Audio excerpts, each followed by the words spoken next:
semua dalam kondisi sehat walafiat dan kembali selama 60 menit ke depan Transformasi Jatim hadir menjumpai Anda dan tentunya di sini dari obrolan ringan ini bisa membawa satu inspirasi, bisa memberikan satu aspirasi untuk kita sama-sama bekerja sama menjadi bagian dari perubahan ke arah yang lebih baik. Dan seperti biasanya saya tidak sendiri, saya selalu bersama dengan sang inspirator kita pada malam hari ini. Selamat malam Pak Arief. Selamat malam Mbak Anus, selamat malam pemirsa. Pak Arief, untuk topik kita pada malam hari ini, kita ini akan mengangkat terkait dengan penyelenggaraan ketertiban umum dan juga ketentraman masyarakat serta perlindungan masyarakat yang dilaksanakan oleh Satpol PP dan juga Satlinmas dalam mengawal pelaksanaan pemilu 2014 kemarin. Kenapa sih Pak topik ini perlu kita angkat di sini?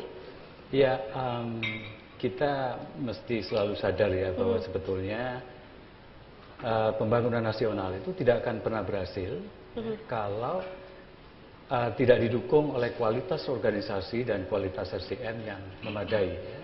Sedangkan kualitas organisasi dan kualitas SDM yang memadai itu sangat ditentukan oleh nilai-nilai yang mendasari semua kegiatan atau program pembangunan nasional. Jadi alangkah fatalnya akibatnya ya kalau kita melupakan hal-hal seperti ini, sehingga semua kegiatan pembangunan nasional kita gitu tidak terarah pada sasaran yang telah ditetapkan. Oke, dan tentunya di sini kita akan mengajak pemirsa semua untuk mengenal lebih dekat ini yang namanya Satpol PP itu seperti apa. Saya sudah hadir di sini di Hotel Sahid Surabaya. Kita ada 3 narsum yang luar biasa. Saya menyapa terlebih dahulu kepada Bapak Insinyur Asadullah. Beliau adalah Direktur Pol PP dan Linmas Ditjen Pemerintahan Umum Kemendagri Republik Indonesia. Selamat malam Pak. Assalamualaikum. Waalaikumsalam. Dan salam sejahtera. Terima kasih untuk kehadirannya. Terima kasih banyak Pak, di tengah-tengah kesibukannya bisa hadir di sini. Saya juga berada di tengah-tengah, di sebelah dari Pak Asadullah ada Bapak Dr. Andes Sutartip MSI, Kasatpol PP Provinsi Jawa Timur. Selamat malam Pak. Selamat malam pemirsa. Dan juga ada Pak Suparto Wijoyo, beliau adalah akademisi dari Universitas Erlangga. Selamat malam Pak Parto. Selamat malam dan baik semuanya. Luar biasa. Dan pemirsa, mungkin yang pernah terlintas dalam benak masyarakat, Satpol PP ini kayaknya garang-garang, galak-galak gitu ya. Saya boleh minta bantuan kamera untuk shoot yang hadir di sini ya, karena bukan hanya yang ada di depan. Nah ini bisa dilihat semuanya penuh dengan senyum, semuanya tidak segalak yang ada dalam pemikiran masyarakat ya. Oke. Luar biasa pada malam hari ini. Saya mungkin pertama langsung ke Pak Asadullah. Ini keberadaan dari Satpol PP di tengah-tengah masyarakat itu seperti apa sih Pak? Terima kasih. Selamat malam para pemirsa TV SPU. Keberadaan Satpol PP ini untuk menjaga citra dan wibawa pemerintah daerah. Jadi Satpol PP ini mempunyai tugas pokok dan fungsi itu menyelenggarakan ketertiban umum dan ketentraman masyarakat melalui penegakan peraturan daerah. Untuk itu, Satpol PP harus didukung dengan kelembagaan yang kuat. Artinya kelembagaan itu Satpol PP itu setara dengan satuan kerja perangkat daerah yang lain. Itu echelon rank-nya. Kemudian juga harus didukung dengan sumber daya manusianya yang profesional, kompeten, dan berintegritas. Selain itu juga harus didukung dengan sarana prasarana yang memadai. Di samping itu, untuk menunjang pelaksanaan tugas pokok dan fungsi juga harus didukung dengan anggaran yang memadai juga. Nah, masih ada satu lagi. Kami selaku pembina umum Satuan Polisi Pamong Praja di daerah sudah membuat edaran kepada kepala daerah agar dalam pembentukan peraturan daerah Satuan Polisi Pamong Praja itu dilibatkan. Nah, jadi dia dalam menegakkan peraturan daerah itu tahu filosofi mengenai peraturan daerah itu. Kalau yang selama ini sudah berjalan, apakah memang belum dilibatkan dalam pembentukan peraturan daerah, Pak? Nah, sebagian sudah ada yang ya melibatkan. Cuma khususnya untuk echelon rank itu belum semua kabupaten kota seperti petunjuk dari Permendagri nomor 40 tahun 2011 tentang struktur dan organisasi tata kerja Satuan Polisi Pamung Praja. Oke, baik, saya boleh ke Pak Tertib. Kalau ini kan juga sebagai bagian yang terjun ke lapangan langsung, apa sih Pak biasanya menjadi alasan kenapa Satpol PP ini istilahnya hanya difungsikan sebagai pelaksana, bukan yang terlibat di dalam pembentukan peraturan-peraturan daerah? Mau nggak Pak mikrofonnya? Terima kasih. Selamat malam pemirsa dan masyarakat Jawa Timur pada umumnya. Satpol PP ini memang seperti tadi dikatakan oleh Pak Direktur dari Departemen Dalam Negeri, memang sebagian ada yang belum dilibatkan dalam proses ya. Tetapi menurut kami sudah sebagian besar yang sudah dilibatkan. Dan memang terkait dengan eselon ring juga demikian. Memang di Jawa Timur, mohon maaf Bapak, saya laporkan juga belum semuanya. Belum semuanya juga menyesuaikan dengan Permendagri 40 2011. Namun dari keseluruhan 38 kabupaten kota hampir semuanya sudah mempersiapkan diri Pak untuk diproses, dipersamakan. Karena bagaimanapun juga kelembagaan yang kuat itu adalah simbol atau suatu implementasi daripada sesuatu tugas yang kuat juga, seperti itu. Sehingga dengan organisasi yang kuat tentunya juga akan terdukung dengan sumber daya yang manusia yang kuat, gitu. Nah ini bagian yang sedang kita persiapkan, dan alhamdulillah di Jawa Timur dari 38 kabupaten kota yang sudah menyesuaikan eselon 2-nya hampir lebih dari 50%, kemungkinan 22 kabupaten kota yang sudah eselon 2. Artinya mereka sudah setara dengan SKPD yang lain, sehingga mereka tidak bisa dipandang sebelah mata. Ya, tentunya seperti itu. Dan itu kita harapkan nantinya kinerjanya, tugas-tugasnya akan lebih maksimal. Saya kira itu. Berarti dengan kata lain ini memperkuat posisi di Satpol PP itu sendiri. Tapi Pak, kalau kita boleh dibilang kan topik nasional pelaksanaan pemilu 2019. Kalau kita flashback sedikit ke pemilu-pemilu yang sudah terjadi di tahun ini, kinerja dari Satpol PP sendiri menurut Bapak bagaimana? Kalau di kabupaten kota, hemat kami, menurut kami, evaluasi kami sudah sangat luar biasa. Indikatornya bahwa pemilu di Jawa Timur tidak satupun yang terjadi konflik yang luar biasa. Artinya bisa berjalan dengan kondusif. Ini artinya sinergitas antara Satpol PP dengan penyelenggara keamanan dengan Polri, TNI ini sangat sinergi. Dan Jawa Timur tentunya ini bagian dari tugas Satpol ya, ikut membantu untuk mengawal, mengamankan mulai proses pendaftaran sampai pada pelantikan. Dan mudah-mudahan dari proses ini tidak ada hal yang mengganggu, ya, mengganggu keamanan atau kerawanan-kerawanan sosial yang ada di Jawa Timur. Dan mudah-mudahan kondusif, seperti itu harapan Pak Gubernur. Harapannya seperti itu. Kalau dari Pak Parto sendiri melihatnya bagaimana? Kan Bapak sekaligus sebagai pengamat juga. Apakah memang sesuai dengan yang disampaikan oleh Pak Tertib tadi? Ya, kalau saya nanti penuh puja-puji dikira KKN. Oke. Ya, tetapi kalau penuh evaluasi dan sedikit caci maki dikira tidak kondusif. Berarti yang mana ini Pak? Satpol PP itu kan komunitas yang selama ini sering kita tangkap salah. Semula itu saya kira, Dek Agnes, yang namanya Satpol PP itu loyo-loyo gitu, elek-elek. Ya, ternyata sekarang coba kita beri tepuk tangan karena ganteng-ganteng dan ganteng. Itu tadi makanya di awal mungkin saya katakan bahwa mungkin masyarakat melihat Satpol PP galak-galak begitu ya, tapi di sini semuanya ramah, luar biasa. Kita tidak menduga sebenarnya untuk itu apa. Orang baru tahu Satpol PP kalau dia suka bergaul dengan Satpol PP. Dan kalau komandannya di Jawa Timur itu Pak Sutartip, ini kan yang paling sah menjadi komandan Satpol PP karena namanya mengandung ketertiban. Hanya beda huruf ya Pak ya, beda huruf A dan beda huruf E Pak. Mengandung ketertiban itu, gitu ya. Nah, Satpol PP ini sesuatu yang tegas. Saya yakin Pak Direktur tadi aturannya, hukumnya semua sudah tegas, tetapi sering diperlakukan tidak dipertegas.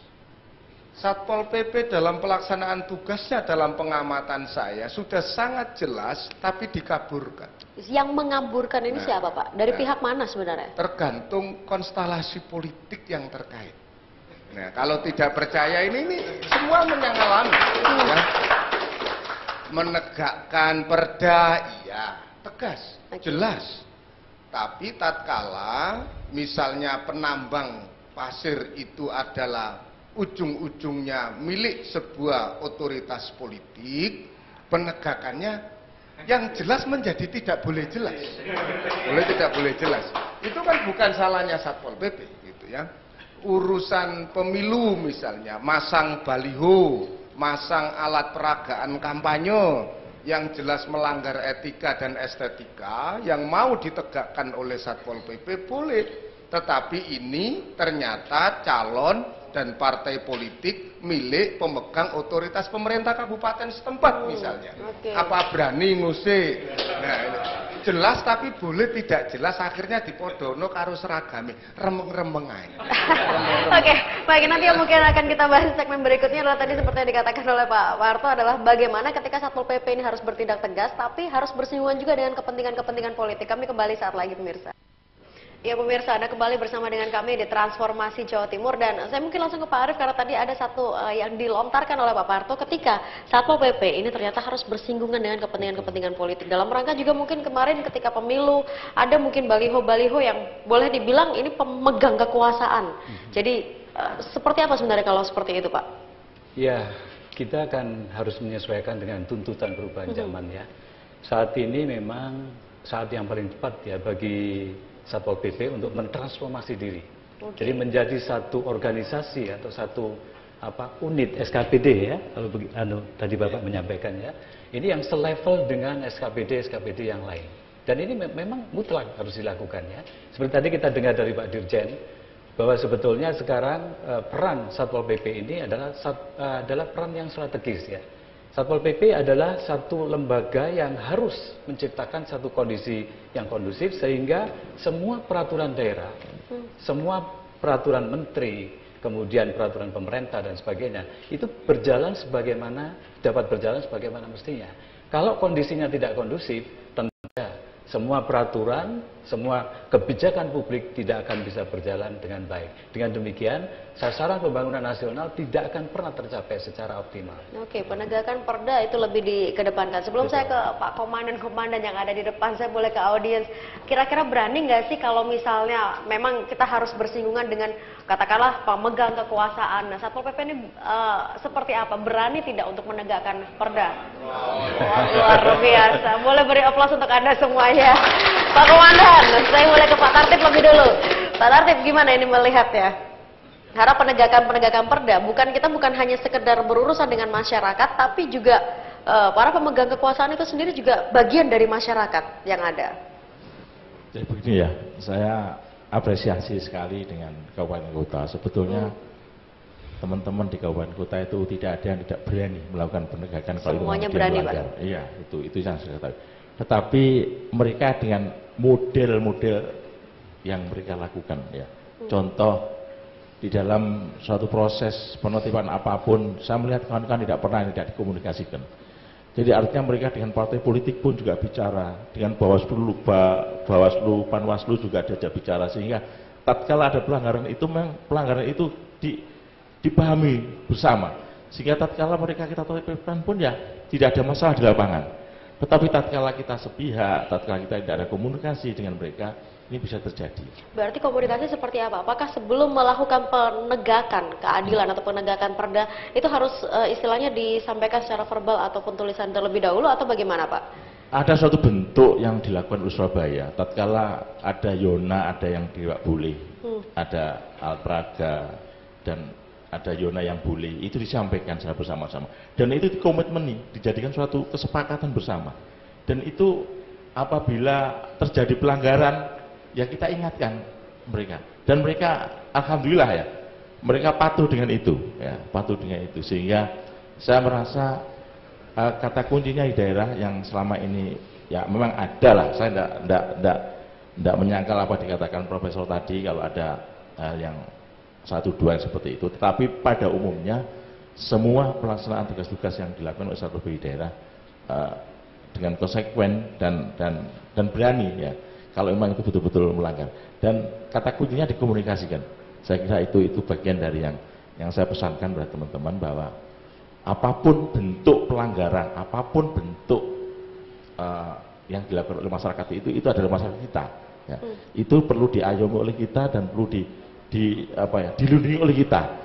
Sehingga pesan Pak Gubernur di dalam beberapa kegiatan apapun, kita diminta untuk humanis di dalam melakukan apapun bentuknya, ya.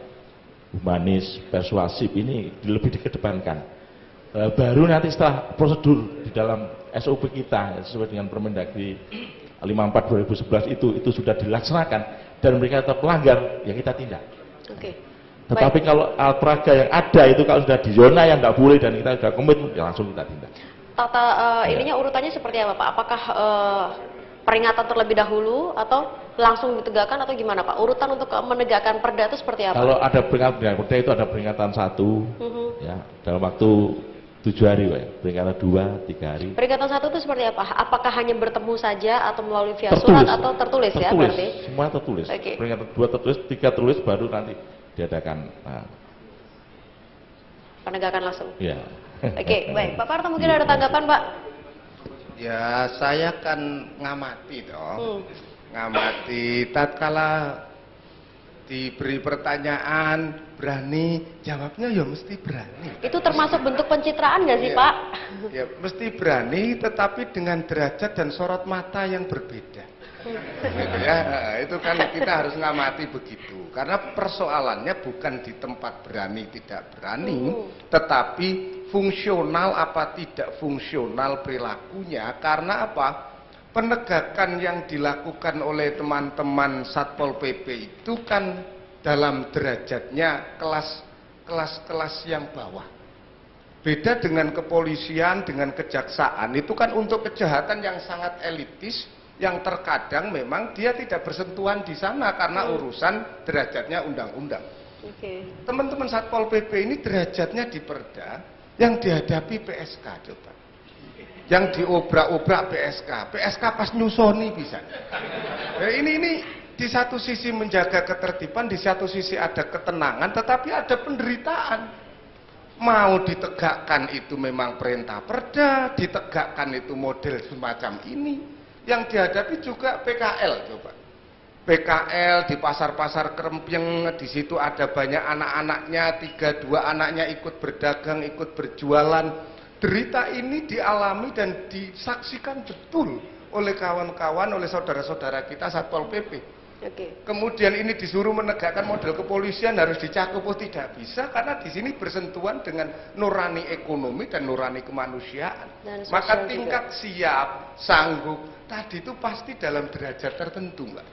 Kalau derajatnya derajat 100%, saya pikir nanti dipertanyakan. Iki duwe menungso apa ora? Menurut saya yakin itulah berita terbesar. Baik Pak Parto, saya hold di situ dulu. Saya ke Pak Asadullah sendiri, bagaimana Pak melihat ini semua fenomena juga yang disampaikan oleh Pak Parto itu adalah fakta juga yang terjadi di lapangan, Pak.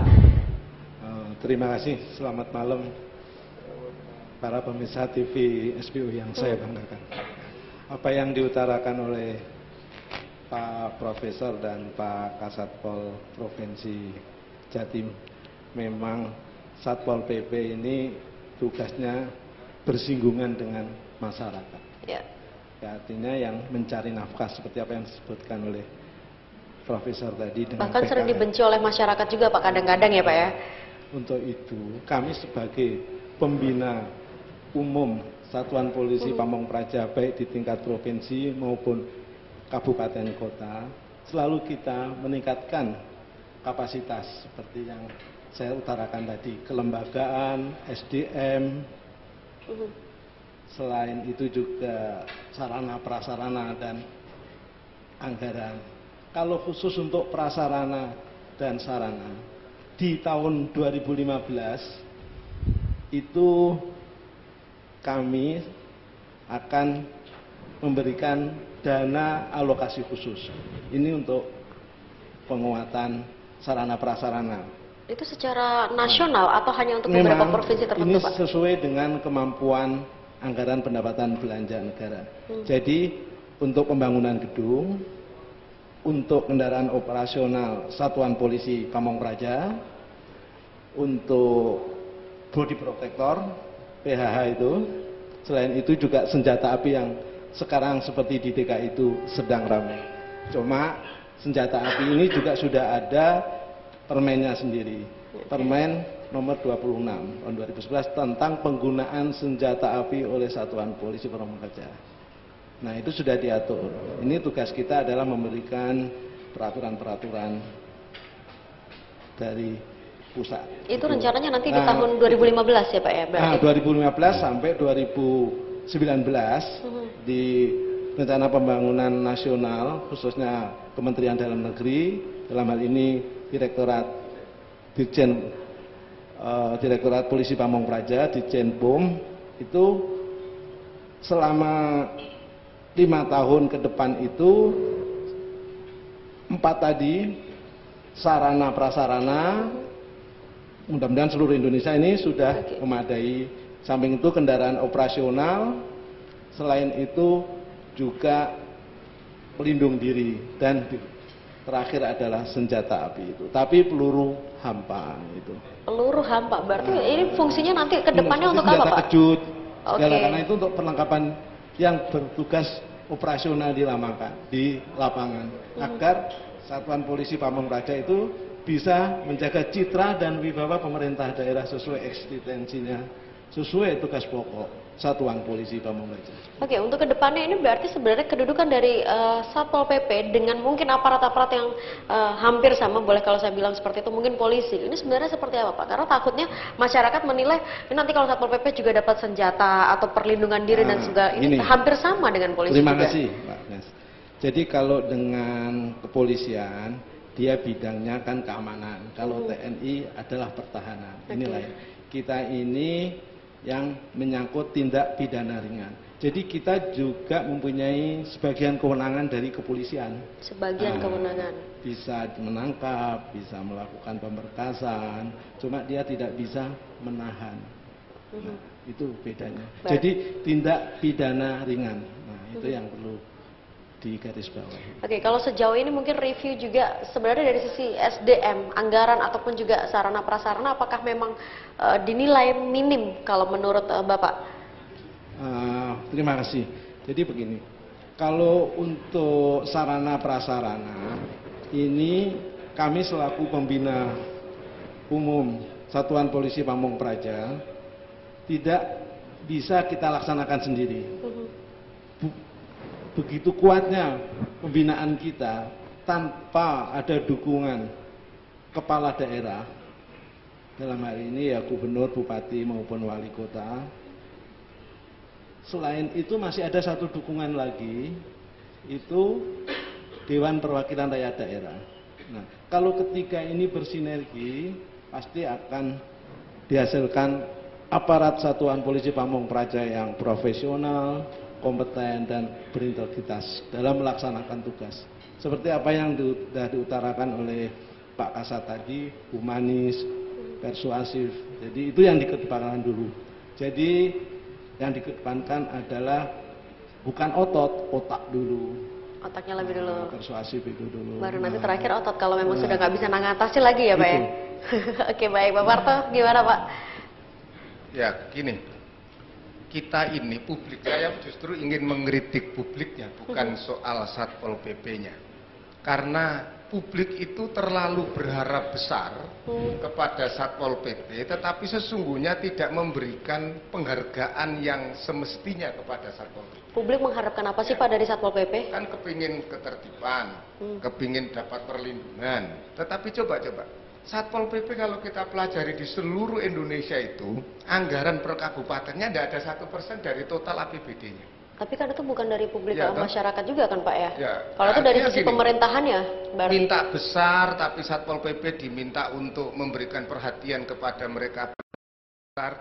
Terus coba sarana prasarannya sebenarnya sangat minim, tetapi bisa tampil gagah itu karena pinter-pinternya komandannya.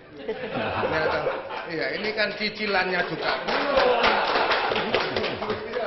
Lo tampil gagah ini kan anggarannya coba kalau diteliti itu kan para pemirsa anggarannya tidak ada 0,6%. Berarti benar sangat minim berarti ya anggarannya ya Pak ya? Untuk itu ada berita tentang nanti akan ada dana alokasi khusus itu, saya yakin senyumnya tadi itu kan pengharapan. Gitu ya. Tinggal nanti gimana realisasinya itu urusan Pak Dirjen kan gitu kan. Saksikanlah apakah dibandingkan dengan daerah lain. Saya ingin mendorong yang Jawa Timur satu contoh. Jawa Timur itu kurang apa? Perdanya saja, eselonnya. Saya juga karena ikut membahas, ikut turut merumuskan bagaimana Perda Satpol PP di Provinsi Jawa Timur. Eselonnya ditingkatkan, bagaimana kekuatannya. Saya ingin tanya, kemudian apakah rapat-rapat koordinasi betul-betul kepala dinas yang lain, tatkala itu dapat surat dari Pak Komandan, itu kemudian diperhatikan betul yang datang kepala dinasnya, ataukah justru staf-staf dinas? Dalam ini menunjukkan sesungguhnya ada yang belum punya komitmen bersama, publiknya mendukung penuh, kemudian SKPD terkait yang oh ya betul-betul menghargai sesama eselon 2. Ini kan eselon yang diduakan mungkin. Baik, eselon yang diduakan. Oke, baik, kita hold di situ, nanti kita akan bahas sebenarnya bagaimana sih apresiasi publik ini sebenarnya untuk Satpol PP. Ada banyak tuntutan begitu ya Pak Arief ya, namun ternyata apresiasinya mungkin sangat minim. Kita kembali saat lagi pemirsa.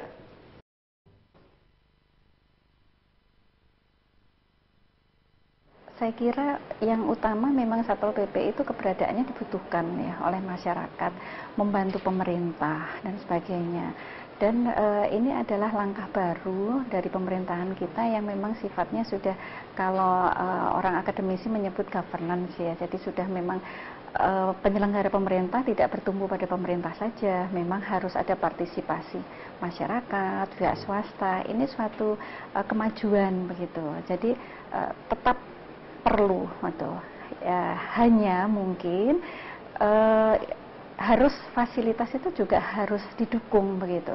Pertama mungkin regulasinya begitu. Yang kedua mungkin sarana prasarana untuk Satpol PP itu sendiri.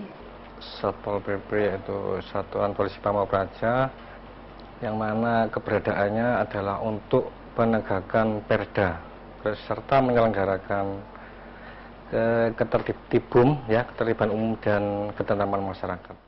Tahu lah, Satpol PP kalau menurut hemat saya, sebenarnya pandangan saya dia itu sebagai ketertiban umum khususnya di ranah masyarakat sendiri. Juga ketentraman masyarakat sih, dia lebih jelasnya menjaga tentang itu poin-poinnya mungkin. Satpol PP itu sebagai pengaman masyarakat, terus dia itu menegakkan perda yang berhubungan dengan keamanan masyarakat, tentang ketertiban masyarakat itu sendiri. Selama ini memang lebih banyak mereka pada persoalan-persoalan untuk ketertiban gitu. Tapi saya pribadi melihat sementara ini justru kepentingan masyarakat belum banyak jadi Satpol PP hanya sebagai alat, sekali lagi alat si pemerintah itu, misalnya menjaga ketertiban, kebersihan dan sebagainya itu.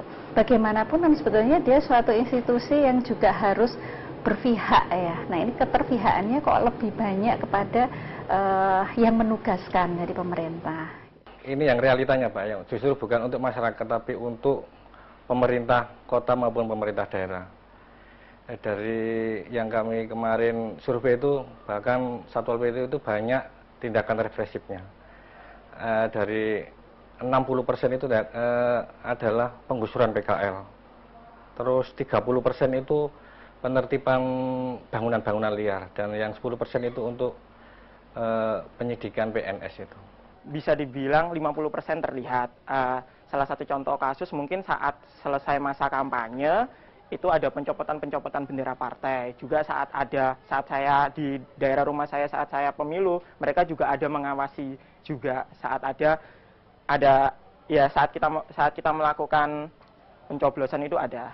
Kalau keamanan masyarakatnya dia lebih melindungi ya, apalagi itu sekarang kan masalah pemilu, jadi dia itu lebih mengamankan masyarakat itu sendiri terhadap pemilu, takutnya itu pemilu ada apa-apa kan nanti Satpol PP yang turun. Saya melihat ada peran itu di dalam di dalam masa-masa kampanye, terlalu minggu tenang dan sebagainya itu.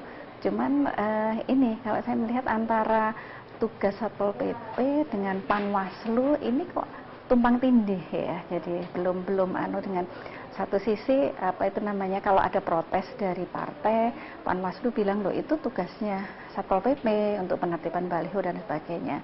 Satu sisi Satpol PP pemilu itu bukannya yang menyelenggarakan KPU begitu. Jadi ini yang mungkin belum secara strict pembagian antara tugas dan kewenangan itu.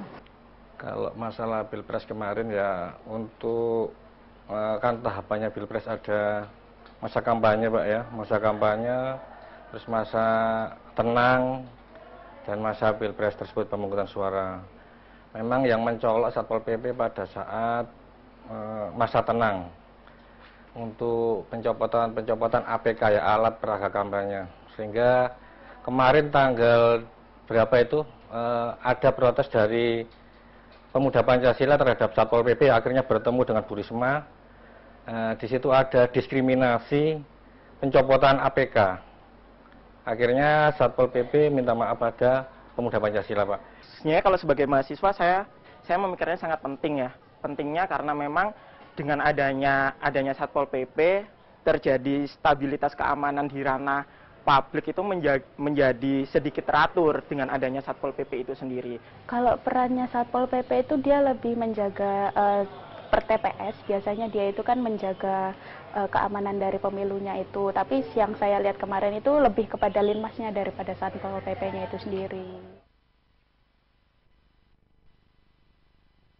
Mungkin bukan kritikan ya, harapan besar dari masyarakat termasuk saya nantinya bahwa kalau memang tadi fokus semua pemerintah, lalu civil society, masyarakat yang mengetahui tentang politik dan sebagainya, itu semua fokusnya pada kepentingan publik mestinya. Demikian juga dengan Satpol PP.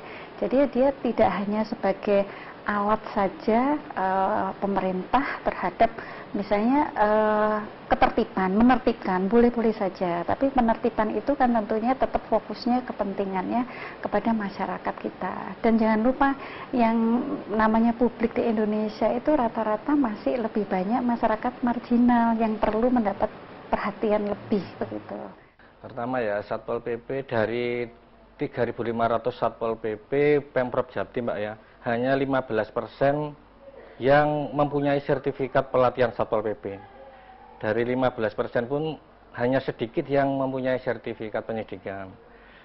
Nah, untuk itu, untuk kedepannya agar semua Satpol PP mempunyai sertifikat tersebut, dengan demikian diharapkan Satpol PP dapat bertindak, ya, dapat bekerja dengan baik. Harapan ke depan saya yang ingin saya sampaikan kepada Satpol PP itu peran aktif tadi itu harus lebih dikonkretkan.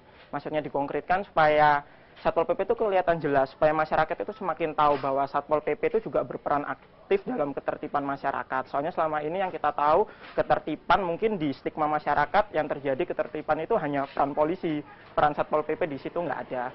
Harapannya itu supaya kinerjanya Satpol PP itu lebih ditingkatkan lagi. Biasanya saya itu kalau ngelewatin Bangkes Bangpol sama kantornya Satpol PP itu, mereka itu jam 10 itu sudah standby di tempat, sudah nggak kerja lagi gitu, malah ngobrol-ngobrol, malah gimana-gimana.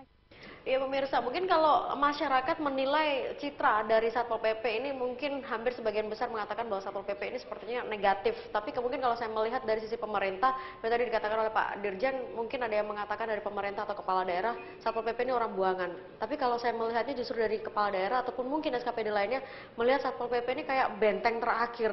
Bagian yang susah-susah ini ya sudah Satpol PP aja yang maju, lain-lainnya adem ayam di belakang gitu ya. Pak Parto, kalau Pak Parto melihatnya sebenarnya gimana sih Pak? Gini ya, derita Satpol PP itu kan seperti takdir gitu. Ya, seperti takdir gitu. Karena apa? Begini, masyarakat kita terkadang memang tidak fair. Sebagaimana orang naik bis, kalau bisnya itu nyalip agak ugal-ugalan, kita yang menyaksikan katanya melanggar lalu lintas. Padahal penumpang di bis itu tepuk tangan kegembiraan, seneng. Karena ya, melihat bisnya nyalip begitu ya Pak? Karena bisnya nyalip dan itu berarti akan sampai di tujuan. Sama dengan Satpol PP yang tatkala menertibkan di Pasar Kembang misalnya di Surabaya. Kita yang pakai kendaraan bermotor berterima kasih kepada Satpol PP. Tetapi pedagang bunga di sana tentu akan penuh doa dan caci maki kepada untuk Satpol PP. Ya, toh? Jadi sebenarnya kita belum bertindak fair. Untuk itu apa? Apa yang dihadapi oleh Satpol PP sesungguhnya tugas-tugas yang penuh penderitaan, seolah-olah ini seperti jalan salib, gitu ya. Nah, ini saya mengusulkan sebenarnya apa? Mekanisme subsidi pengertian. Nah, subsidi pengertian itu bukan cuma BBM aja ya Pak yang bersubsidi ya, pengertian juga perlu subsidi. Ini jangan dicabut, bila perlu dikasih subsidi khusus ini Satpol PP. Nah, subsidi pengertian itu bukan dari masyarakat saja, tetapi juga dari SKPD. Contoh, Satpol PP menertibkan tentang penggusuran karena menegakkan perda di bidang KPU-an. Oke, dihadapi masyarakat, orang pinggir kali, pinggir setren-setren, pinggir perjalanan ditertibkan. Itu sesungguhnya dulu perdanya menyangkut perdanya PU misalnya. Tetapi Satpol PP ini kan lagi dinilai tidak bagus oleh si pelanggar. Dan inilah yang terus-menerus di pikiran publik itu bahwa Satpol PP tukang gusur, Satpol PP sesungguhnya tidak ramah kepada penderitaan rakyat ini. Nah, itu kemudian dinas-dinas yang merasa perdanya ditegakkan itu memberi subsidi pengertian.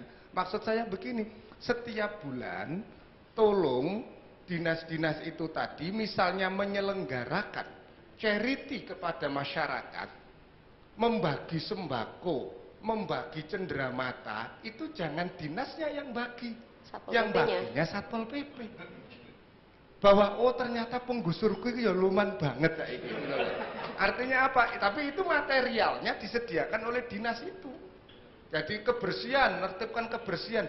Loh ya tentu, atau Bu Wali Kota, Bupati, Wali Kota, Pak Gubernur. Tapi Pak, apa itu nggak justru jadi bumerang? Dalam artian mungkin dalam benak masyarakat pasti pikirnya gini, habis berbuat jahat terus kemudian kok berusaha mengambil hati masyarakat yang ada di sana. Itu bukannya justru jadi bumerang buat Satpol PP? Jadi Brandal Lokajaya atau Robin Hood daripada dari penjahat selamanya. Gitu loh ya. Dia menegakkan perda, iya, kita setuju. Satpol PP menata ketertibannya, melindungi masyarakatnya. Tetapi bagaimana kita akan mengangkat citra ini? Citra ini kan akan menjadi citro saja ini. Selama ini menjadi derita dari Satpol PP, tatkala Satpol PP itu dibiarkan berjalan sendirian. Dengan anggaran minim, sarana prasarana yang seadanya, ditidurkan hotel ini sudah tepuk tangan. Coba ya, ini dan nanti itu mengharapkan alokasi khusus. Coba kalau dinas-dinas tadi itu ada santunan-santunan bulanan, itu berapa dinas di Jawa Timur di daerah masing-masing misalnya ada 20 dinas. Loh, setahun itu loh Mbak, 2 kali Satpol PP itu memberi santunan. Mau enggak? Dinas-dinas inilah subsidi pengertian yang saya maksudkan.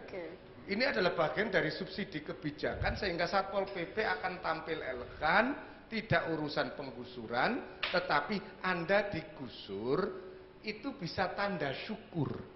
Jadi bagaimana orang digusur tapi bersyukur? Itu karena Satpol PP memberikan pemahaman humanisme, komunikasi yang baik itu muni teko kasih. Itu disingkat komunikasi. Jadi teko muni kasih. Satpol PP mau menggusur terus gini, iya Pak, saya akan pergi. Satpol PP biasanya cuma sampai komuni, biasanya cuma sampai komuni aja ya Pak ya, kasihnya nggak ada. Karena ngasih, karena dinas terkaitnya tadi tidak ngasih gerobak. Coba dinasnya tadi kasih becak motor, kasih, tapi yang ngasihkan yang menyerahkan Satpol PP. Ini bukan melanggar tupoksi, tapi dinas tadi memperkuat tupoksi Satpol PP. Ini belum ada pemahaman ini. Untuk itu diacarakan transformasi Satpol PP. Saya boleh ke Pak Tartib. Pak, mungkin nggak sih Pak yang disampaikan oleh Pak Parto? Pak Tartib, gimana Pak? Mungkin nggak yang disampaikan oleh Pak Parto tadi itu bisa terlaksana? Karena boleh dibilang seperti tadi Bapak katakan, Satpol PP kayaknya selama ini hanyalah sebagai penegakan saja, tapi tidak ada solusinya yang disampaikan ke masyarakat. Terima kasih ya. Sangat mungkin sekali. Ini ide brilian Pak. Saya terima kasih. Kalau seandainya ini didengarkan oleh semua SKPD ya, terus ada suatu perubahan strategi di dalam penyelesaian persoalan pelanggaran, ini bagian luar biasa. Dan saya yakin kalau itu bisa dilaksanakan bisa saja karena mereka yang mempunyai dukungan anggaran terkait dengan penataan itu. Saya kira bisa saja terjadi. Oke. Baik, ini kan boleh dibilang menjadi satu bentuk ide, usulan ya. Pak Dirjen sendiri melihatnya bagaimana? Ini kan mungkin juga Pak Dirjen punya satu kuasa juga untuk membantu terlaksananya. Tadi ide yang tadi disampaikan oleh Pak Parto lumayan juga ini Pak, supaya setidaknya Satpol PP juga menjadi lebih baik lagi di masyarakat. Terima kasih. Jadi apa yang diutarakan oleh Profesor itu ide yang sangat bagus sekali. Memang kalau yang susah-susah itu diserahkan kepada Satpol PP. Betul Pak. Itu. Jadi misalnya dia mau menggusur pasar tradisional, mau memindahkan. Nah, begitu sulitnya di lapangan diserahkan ke Satpol PP gitu. Nah, kasihnya tidak dikasih. Nah, itu seperti IMB penertiban izin mendirikan bangunan. Seperti tambang juga. Jadi sulitnya di lapangan diserahkan kepada Satpol PP, tapi kasihnya seperti yang dan Satpol PP terkesan seperti pihak yang mau nggak mau ada di jalan buntu ya harus lewat di situ begitu ya Pak ya? Itu betul. Maka kami sebagai pembina umum menentukan arah dan kebijakan itu. Jadi kita selalu memberikan bimbingan teknis seperti dalam bentuk hak asasi manusia. Kan seperti aparat Satpol PP ini tidak mengerti norma sosial. Nah, sepertinya kan seperti itu. Kesannya di masyarakat kita begitu. Tiap tahun selalu melakukan bintek, bimbingan teknis. Tidak aja mengenai penyidik pegawai negeri sipil, itu juga kita diklatkan juga dengan Temdik Polri di Megamendung. Banyak sekali kita selalu melakukan penguatan terhadap Satpol PP baik itu untuk kabupaten, kota maupun di tingkat provinsi. Ada nggak sih Pak sosialisasi ke masyarakat misalnya sebelum menegakkan perda mungkin katakanlah kepada masyarakat PKL ataupun stren-stren kali yang katakanlah istilahnya seperti ini. Ini sebenarnya melanggar perda. Kalau kalian tidak pindah pun ya nantinya jangan salahkan kami istilahnya begitu. Saya rasa semua Satpol PP karena dia garda terdepan dalam penegakan peraturan daerah. Itu sudah dilakukan sesuai standar operasional prosedur yang kita keluarkan Permendagri nomor 54 tahun 2011. Itu sudah ada, sudah diatur. Jadi prosedurnya sudah diatur, dilakukan pemberitahuan, dilakukan teguran, sampai peringatan 1, peringatan 2, peringatan 3, baru tindakan represif. Berarti dengan kata lain sebenarnya ini yang tidak mau bekerja sama justru dari masyarakatnya, begitu kan? Sudah itu kita selalu berpedoman pada Permendagri nomor 54 mengenai standar operating prosedur itu. Pasti saya rasa semua Satpol PP di lapangan dalam menegakkan peraturan daerah pasti berpedoman pada aturan. Itu sudah pasti. Baik, Pak Arief gimana nih Pak melihatnya? Iya. Dari apa yang sudah disampaikan oleh Bapak-Bapak tadi, termasuk Pak Dirjen, saya melihat ada 3 poin penting ya. Jadi yang pertama adalah dalam waktu yang sesingkat-singkatnya, Satpol PP sebagai satu lembaga ya, yang harus menciptakan kondisi yang kondusif, itu harus berhasil membangun citra. Ya. Citranya, wajahnya sudah harus berubah. Ya. Supaya apa? Supaya masyarakat lebih bisa menerima. Yang kedua adalah komunikasi. Jadi seperti kita ketahui dalam pengelolaan pemerintahan, pengelolaan organisasi, bahwa skill komunikasi itu sangat menentukan keberhasilan sebuah organisasi dalam menjalankan semua programnya. Yang ketiga adalah sinergi. Jadi tentu Satpol PP sebagai satu lembaga bagian dari sistem kelembagaan secara keseluruhan itu tidak akan berdaya kalau tidak bersinergi dengan lembaga-lembaga yang lain. Nah, disinilah tantangannya.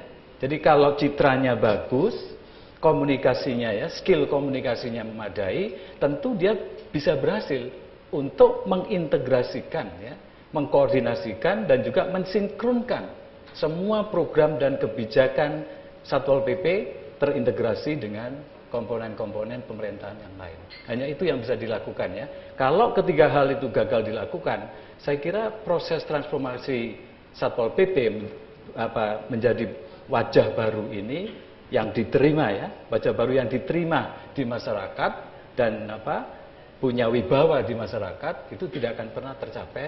Dan kalau sudah begitu, saya kira sulit ya untuk mendukung kelancaran pembangunan nasional di daerah maupun di pusat. Tapi tidak ada salahnya kita mengapresiasi kinerja dari Satpol PP karena memang ini menjadi tugas yang berat. Di satu sisi menegakkan perda, tapi di sisi lain harus berhadapan dengan masyarakat yang kalau kita bilang masyarakat yang sering berteriak jelek-jelekan Satpol PP itu mungkin bisa kita lihat bahwa mereka-mereka ini yang memang telah melanggar perda sehingga harus tergusur dan akhirnya melihat Satpol PP menjadi seseorang yang tidak manusiawi. Boleh saya minta aplaus untuk teman-teman dari Satpol PP yang sudah berjuang keras di sini. Dan pemirsa jangan kemana-mana, kami masih akan kembali lagi saat lagi. Dan ini kita masuk di segmen terakhir, mudah-mudahan ini bisa menjadi satu transformasi untuk Satpol PP. Tapi bukan itu saja, saya berharap sih ini bisa menjadi satu transformasi juga untuk masyarakat, khususnya bagi mereka yang mungkin selama ini sudah melanggar peraturan-peraturan daerah, mudah-mudahan bisa bertransformasi juga. Karena di sini kita berharap sinergi Satpol PP bukan hanya dengan aparat-aparat ataupun SKPD lainnya, tapi juga bersinergi dengan masyarakat. Tapi bagaimana caranya kita bisa bersinergi dengan masyarakat kalau ternyata masyarakatnya sendiri ini justru melanggar perda-perda. Nah, ini yang memposisikan Satpol PP berada di dalam satu zona yang tidak ada pilihan, mau tidak mau ya perda harus ditegakkan dan akhirnya harus bersinggungan dengan masyarakat. Saya boleh ke Pak Asadullah lagi, kalau kita mungkin karena ini tema juga ada terkait dengan pengawalan pelaksanaan pemilu ataupun pilpres kemarin. Sejauh yang kemarin terjadi, ini Satpol PP sebenarnya ini bagaimana Pak kinerjanya atau Pak Asadullah melihatnya seperti apa? Terima kasih para pemirsa TV SBU di Surabaya. Jadi kalau kita lihat fungsi Satuan Polisi Pamong Praja baik di tingkat provinsi, kabupaten, kota itu adalah membantu penyelenggara pemilu. Dia memberikan fasilitasi dan bantuan kepada penyelenggara pemilu sesuai ketentuan peraturan perundang-undangan yang berlaku. Ya, kalau ada permintaan dari KPU atau Bawaslu, KPUD atau Panwaslu, nah itu Satpol PP siap memberikan bantuan sesuai tugas pokok dan fungsinya. Tugas pokok dan fungsi kalau di itu pemilu antara atau lain ya, pilpres? dia pemerintah daerah dalam hal ini bisa memberikan bantuan, misalnya memberikan bantuan logistik, mengantar logistik. Nah, itu. Selain itu juga tugas yang utama Satpol PP adalah menjaga aset-aset pemerintah daerah di waktu pemilu, baik itu pemilihan legislatif maupun pemilihan presiden. Nah, ini yang harus dijaga karena orang kita itu kalau marah itu merusak. Diri pelampiasannya itu kebangunan. Bukan ke orang, kebangunan. Jadi bisa juga seperti di Sumba Barat Daya itu jadi dibakar. Nah, itu yang harus Satpol PP itu siap. Jangan sampai di kantor gubernur, kantor bupati, DPR itu baik provinsi maupun kabupaten jangan sampai kosong. Aset-aset itu yang harus Satpol PP amankan, itu tugas utamanya di pemilu. Tapi Pak, kalau kita lihat terkait dengan mengamankan aset itu tidak bentrok ya Pak ya dengan tugas pokok dari kepolisian, karena kan boleh dibilang itu pun mungkin nanti akan berujung kepada satu tindak pidana pengerusakan. Jadi gini, kalau untuk KPUD itu memang itu kewenangan dari kepolisian. Jadi khusus untuk aset-aset pemerintah daerah ini jangan sampai kosong. Saya ulangin lagi, itu jangan sampai kosong karena dia merasa tidak puas di sana dijaga ketat, dia lari ke tempat lain. Nah, ke tempat lain. Nah, ini dia kalau di sana dijaga oleh Satpol PP bisa minta bantuan. Nah, itu yang harus diamankan itu. Karena orang kita itu kalau marah dia marahnya ke bangunan. Nah, itu. Ada satu budaya baru juga rupanya di Indonesia ya.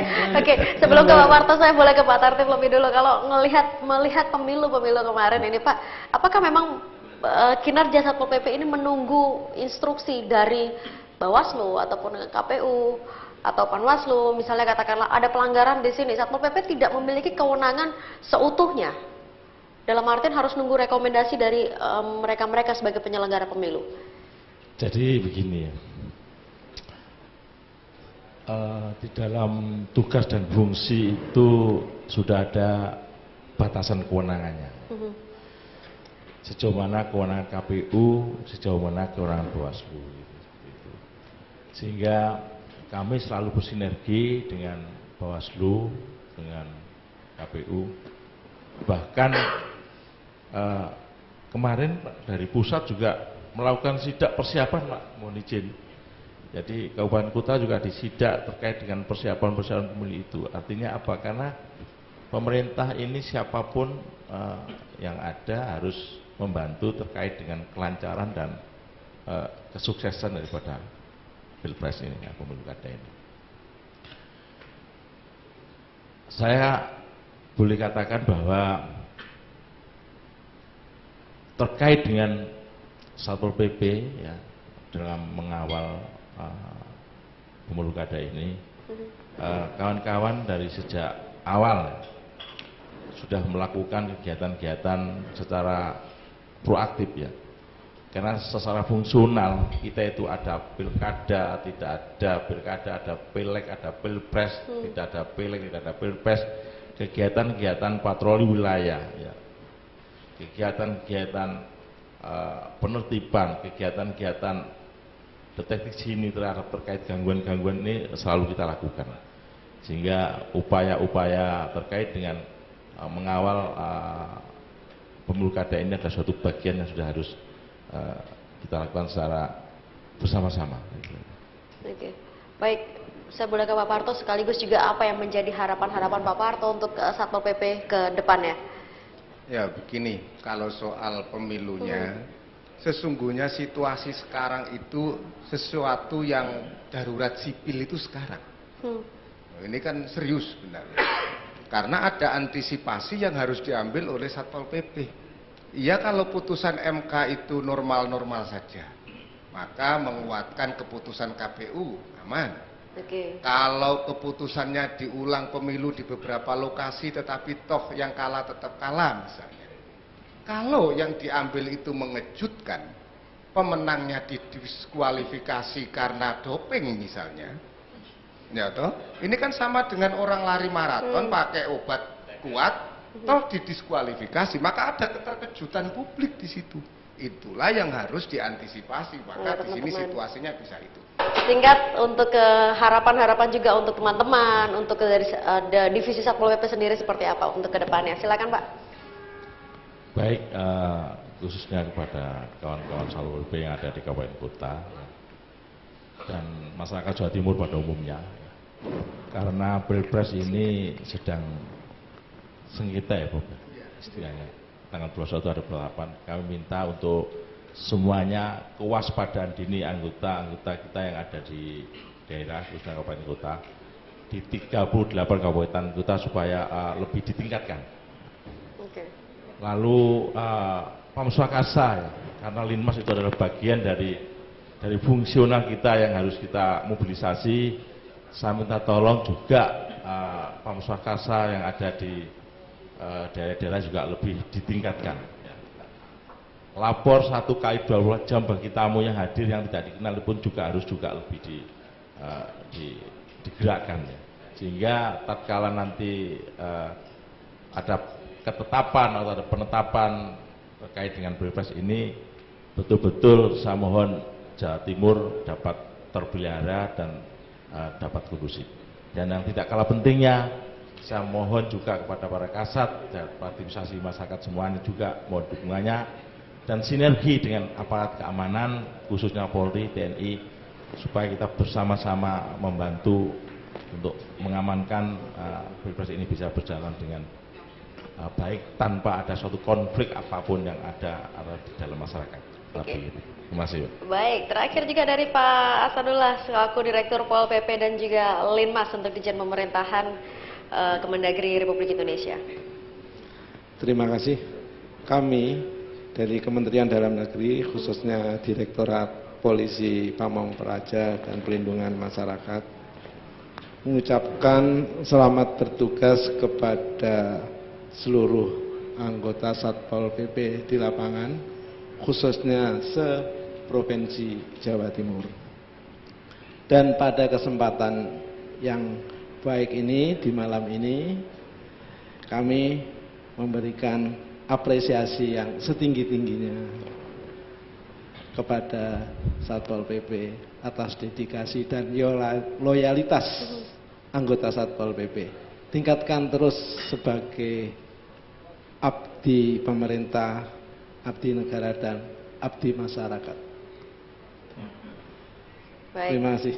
Terima kasih. Boleh aplaus untuk semuanya yang hadir. Dan terakhir sendiri closing statement dari Pak Arief secara singkat. Monggo silakan Pak Arief. Ya, saya sangat berharap ya bahwa Satpol PP memang dalam waktu sesingkat-singkatnya bisa berhasil ya, mentransformasi diri supaya lebih bisa diterima oleh masyarakat ya.